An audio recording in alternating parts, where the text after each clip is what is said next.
നമസ്കാരം, പ്രവാസി മലയാളിയിലേക്ക് ഏവർക്കും സ്വാഗതം. വിജയകുമാറിനായി കാത്തിരിക്കുകയാണ് ഒരു നാട് മുഴുവനും. പ്രാർത്ഥനയോടെ പ്രവാസ ലോകവും പങ്കുചേർന്നു. അങ്ങനെ പ്രവാസ ജീവിതത്തിന്റെ ചരിത്രത്തിൽ ഒരു നൊമ്പര കാഴ്ച കൂടി.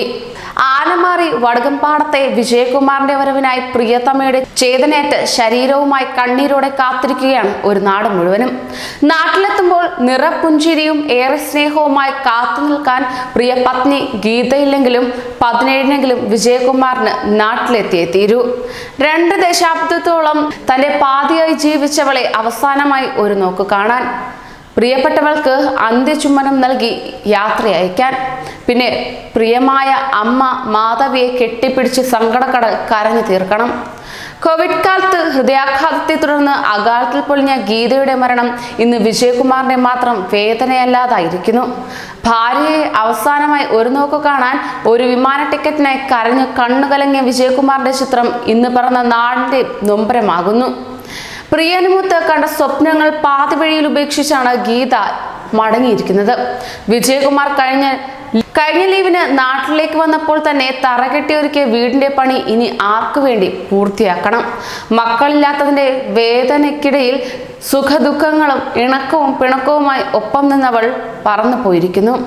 ഒരുപാട് ചോദ്യങ്ങൾ ഇരമ്പിയെത്തുമ്പോഴും നാട്ടിലെത്താൻ വേണ്ടി മുട്ടാത്ത വാതിലുകളിൽ നിന്ന വിജയകുമാറിന്റെ വാക്കുകൾ കണ്ണീരോടെ അല്ലാതെ സുഹൃത്തുക്കൾക്കും ബന്ധുക്കൾക്കും ഒപ്പം സഹപ്രവർത്തകർക്കും പ്രവാസ ലോകത്തിന് പോലും കേൾക്കാനാവില്ല.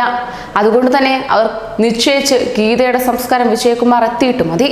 കോവിഡ് പരിശോധനകൾ നെഗറ്റീവായെങ്കിലും 17-ന് വിജയകുമാറിനെത്താൻ കഴിയുമെന്ന പ്രതീക്ഷയിൽ മൃതദേഹം പോലീസിന്റെ പ്രത്യേക അനുമതിയോടെ ജില്ലാ ആശുപത്രി മോർച്ചറിയിൽ തന്നെ സൂക്ഷിച്ചിരിക്കുകയാണ്.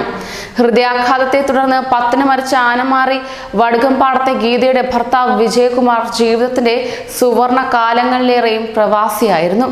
എന്നാൽ അവിടെ നിന്നും ഇങ്ങനെ ഒരു മടങ്ങിവരവ് സ്വപ്നത്തിൽ പോലും പ്രതീക്ഷിച്ചിരുന്നില്ല. മുഖ്യമന്ത്രിയുടെ ഓഫീസ്, കേന്ദ്രമന്ത്രി വി മുരളീധരന്റെ ഓഫീസ് എന്നിവയിലൂടെ UAE-ലെ എംബസി ഉൾപ്പെടെ വിവിധ കേന്ദ്രങ്ങളിൽ ബന്ധപ്പെട്ടെങ്കിലും ടിക്കറ്റും ലഭിച്ചില്ല.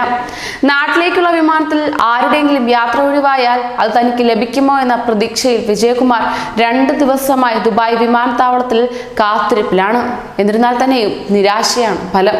17-നുള്ള യാത്രയ്ക്ക് ടിക്കറ്റ് ഉറപ്പിക്കാമെന്ന് ഇന്ത്യൻ എംബസി നൽകിയ വിശ്വാസത്തിലാണ് ചൊവ്വാഴ്ച ദുബായ് വിമാനത്താവളത്തിൽ നിന്നും വിജയ് തന്റെ വാസസ്ഥലത്തേക്ക് മടങ്ങിയത്. കൂടുതൽ പ്രവാസി വാർത്തകൾക്കായി ഈ ചാനൽ സബ്സ്ക്രൈബ് ചെയ്യൂ.